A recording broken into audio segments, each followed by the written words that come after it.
सभी विशिष्ट अतिथि, लेखकगण, प्रकाशक, शिक्षाविद और पुस्तक प्रेमीगण, नई दिल्ली विश्व पुस्तक मेला 2026 के इस गौरवपूर्ण मंच पर आप सभी को मैं हार्दिक स्वागत करता हूं।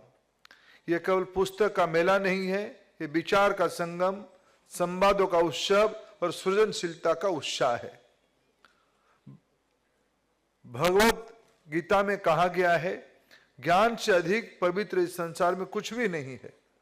पुस्तक इस ज्ञान परंपरा की वाहक है जो पीढ़ियों को जोड़ती है, सभ्यताओं की स्मृति को संजोती है और समाज को दिशा देती है। और यह पुस्तक मेला भारत की रीडिंग कल्चर का सबसे बड़ा लोक उत्सव है।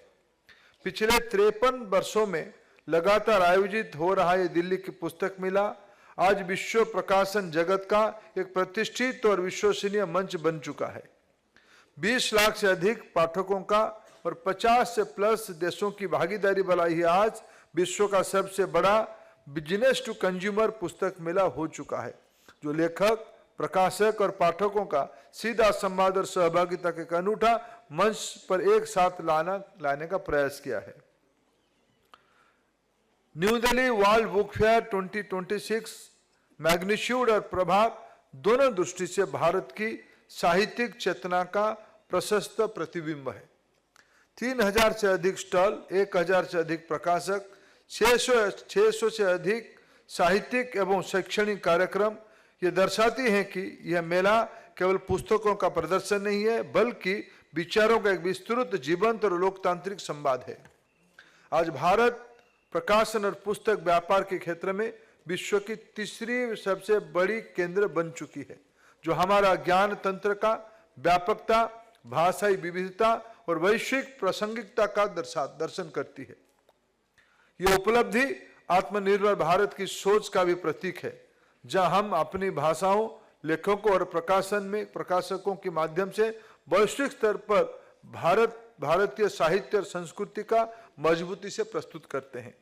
हम आज भविष्य की आत्मनिर्भर भारत की बात करते हैं तो गैर हमें अपने सुनहरे भारतीय परंपरा की याद करवाते हैं।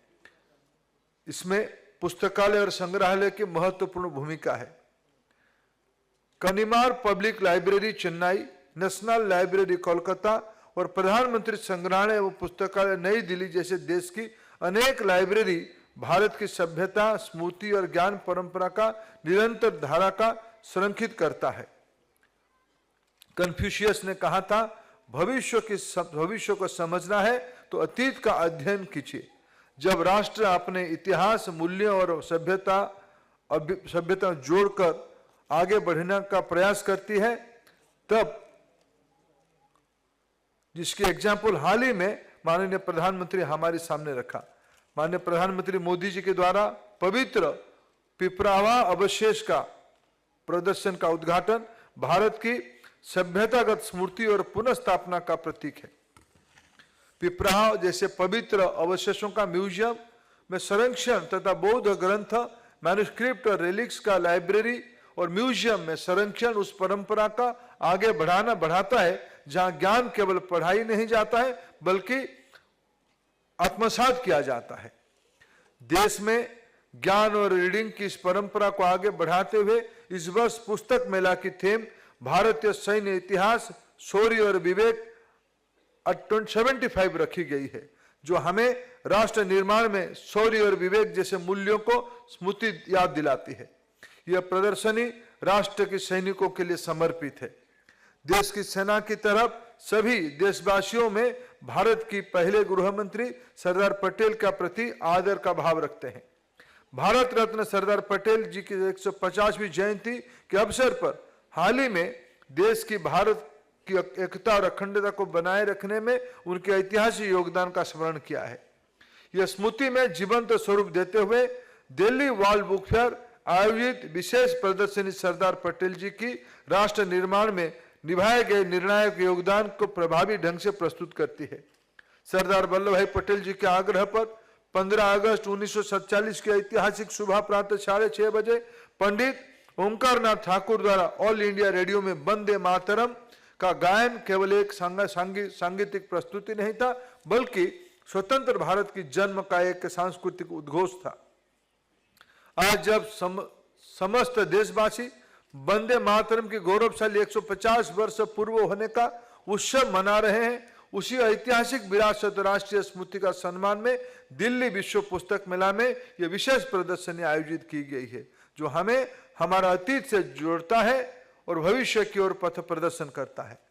यह पाठक के रूप में मैं पूरे विश्व के साथ विश्वास के साथ ये कह सकता हूं कि भारत की प्रकाशन इकोसिस्टम पिछले कुछ वर्षों में गहरा और सकारात्मक परिवर्तन की दौर से गुजारा है।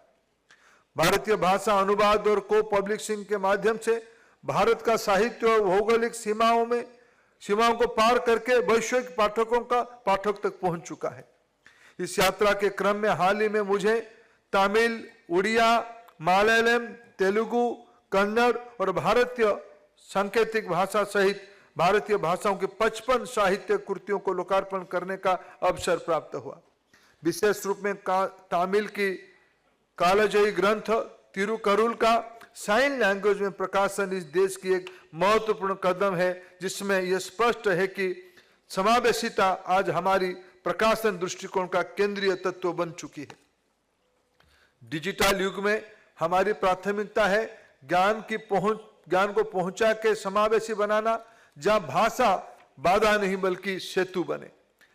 ऐसे में राष्ट्रीय ई पुस्तकालय जैसे इनिशिएटिव भारत सरकार की डिजिटल इंडिया दृष्टिकोण का व्यवहारिक रूप देती है, जहां निःशुल्क ई पुस्तक की उपलब्धता ने पाठकों की और प्रकाशकों दोनों के बीच में उत्साह और सहभागिता का बढ़ावा दिया है।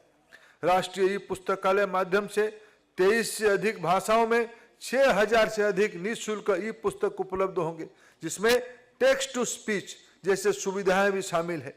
इस तरफ डिजिटल विस्तार के साथ केवल सरकार ही नहीं, प्रकाशन जगत भी तेजी से रूपांतरित हो रहा है। ऑडियो बुक्स, साहित्यिक पॉडकास्ट और मल्टी फॉर्मेट कंटेंट अब केवल विकल्प नहीं बल्कि भविष्य की दिशा बन चुकी है। टेक्नोलॉजी और एआई सकारात्मक प्रयोग ने स्कूली शिक्षा को भारतीय भाषाओं में सुलभ भाषा में भी अहम योगदान दिया है। यही वो बिंदु है जहां ज्ञान परंपरा और आधुनिक नवाचार एक दूसरे से मिलते हैं और नई संभावनाओं को जन्म देते हैं। इस दिशा में राष्ट्रीय शिक्षा नीति 2020 हमारी आवश्यकताओं को पूरी करने और एम्बिशन को आगे बढ़ाने में उपयोगी माध्यम बनकर उभरी है। नेशनल एजुकेशन पॉलिसी की बहुभाषी प्रकाशन, एक्सपीरियंस बेस्ड लर्निंग और भारतीय ज्ञान परंपरा की नई गति दी है। मेले में भारतीय भाषाओं और बाइलिंगुअल पुस्तकों की समृद्ध उपस्थिति इस नीति का सफलता का प्रमाण है। पुस्तक मेला में शिक्षा मंत्रालय के समर्पित पैविलियन और विश्वविद्यालय की सक्रिय भागीदारी एनईपी की उसी भावना को जमीन पर उतारती है, जहां शिक्षा को केवल कक्षा या पाठ्यक्रम तक सीमित न रखकर रिसर्च, इनोवेशन, मल्टीडिसिप्लिनरी थिंकिंग और नॉलेज शेयरिंग से जोड़ा गया है। हालांकि तकनीकी की दौर में हमें सावधानी से काम लेने की जरूरत है। किताबों की पीरेसी की हर तरह की विरोध किया जाना चाहिए। 2025 में विभिन्न राज्यों में एनसीईआरटी की लगभग 5 लाख किताबों की पीरेटेड कॉपी सीज किया गया था, जिसके बाद कड़े कदम उठाए गए हैं। विश्व पुस्तक मेला के मंच में मैं स्पष्ट कर देना चाहिए कि पुस्तक पीरेसी ज्ञान, रचनात्मकता और लेखकों के अधिकार पर प्रहार है और एक हेल्दी रीडिंग और स्टडी कल्चर के लिए इसको डिस्करेज करना जरूरी, क्योंकि मौलिक विचार और बौद्धिक श्रम का सम्मान ही किसी ज्ञान समाज की पहचान होती है। इस संदर्भ में बाल साहित्य और पठन संस्कृति का महत्व भी और बढ़ जाता है। विकसित भारत की परिकल्पना की आधार केवल इंफ्रास्ट्रक्चर या टेक्नोलॉजी नहीं बल्कि जागरूक, संवेदनशील, पढ़ने सोचने वाली पीढ़ी है। चिल्ड्रन पैविलियन इस भविष्य की नींव रखती है। मैं सभी अभिभावकों को विशेष आग्रह करना चाहूंगा, कृपया चिल्ड्रन पैविलियन में अपने बच्चों के साथ ये खुद भी थोड़ा समय अवश्य बिताएं। जैसा कि हमारा माननीय प्रधानमंत्री जी कहते हैं, When citizens read, the country leads. प्रधानमंत्री जी की यह परिकल्पना पीएम युवा स्कीम का एक राष्ट्रीय आंदोलन के रूप में उभर चुका है, जो नए युवा लेखकों की सभी मार्गदर्शन देकर उन्हें भारतीय संस्कृति, इतिहास, भाषाओं के और साहित्य की गर्वित प्रतिनिधि बना रही है। भारतीय भाषाओं की पुस्तक हर घर तक पहुंचे, यही हमारे लक्ष्य है। और पीएम युवा स्कीम वो भारतीय भाषा पुस्तक परियोजना इस दिशा में मजबूत और दूरगामी कदम है। इस पुस्तक मेले में कतार और स्पेन समेत तमाम देशों की सहभागिता के प्रति मैं विशेष रूप से आपका ध्यान आकर्षित करना चाहूंगा। New Delhi world book fair 2026 में गेस्ट ऑफ ऑनर के रूप में कतार और फोकस कंट्री के रूप में स्पेन की भागीदारी के साथ यह मंच साहित्य और संस्कृति के अपने आदान प्रदान का विस्तार होगा। भारत और कतार के संबंध केवल कूटनीतिक या आर्थिक नहीं है, बल्कि गहरा सांस्कृतिक और सभ्यतागत जुड़ाव पर आधारित है। कतार की आजादी का अमृत महोत्सव के तहत 75वीं अधिक सांस्कृतिक कार्यक्रम, अंतर्राष्ट्रीय योग दिवस में व्यापक सहभागिता, ये सब हमारे संबंधों के जीवंत उदाहरण है। भारत स्पेन संबंध लोकतंत्र, स्वतंत्रता और विधि शासन को साझा मूल्य पर आधारित है। शिक्षा संस्कृति को बढ़ते सहयोग एनईपी 2020 के तहत एकेडमिक साझेदारी से लेकर स्पेन में रविंद्रनाथ टैगोर की विरासत से सम्मान तक दोनों देशों के बीच गहरा और स्थायी जन जन के संबंध का सशक्त करता है। यह अंतर्राष्ट्रीय सहभागिता केवल वैश्विक संवाद, सांस्कृतिक समझ और साहित्यिक सहयोग का सीमित नहीं है, बल्कि सांस्कृतिक कूटनीति, कल्चरल डिप्लोमेसी के एक सशक्त और प्रभावी माध्यम के रूप में उभर कर सामने आई है। देश में रीडिंग कल्चर को विकसित करने में एनबीटी की 5 दशक से लंबे योगदान दे रहा है। समाज के प्रत्येक वर्ग तक पुस्तकों का पहुंचाना एनबीटी की प्रयास रही है। माननीय प्रधानमंत्री नरेंद्र मोदी जी की विकसित भारत 2047 की विजन की बुनियादी ज्ञान पर टिका है। बुक रीडिंग का हमारा कल्चर ही जागरूक समाज का निर्माण करने में सक्षम बनाता है। इस खास अवसर पर मैं आपके साथ अपनी रीडिंग रिकमेंडेशन शेयर करना चाहता हूं। उम्मीद करूंगा कि आप ये पुस्तक जरूर पढ़ें। विश्व पुस्तक मेला 2026 की भव्य आयोजन के सुचारू, सुव्यवस्थित और प्रभावी संचालन के लिए मैं आईटीपीओ के प्रति हार्दिक आभार व्यक्त करता हूं। मुझे विश्वास है कि यह आयोजन ज्ञान, संवाद और क्रिएटिविटी के नए मार्ग प्रशस्त करेगा। इसी विश्वास और इसी आशा के साथ मैं नई दिल्ली बुक फेयर 2026 को सफल और सार्थक और प्रेरक आयोजन का शुभकामना करता हूं। भारत माता की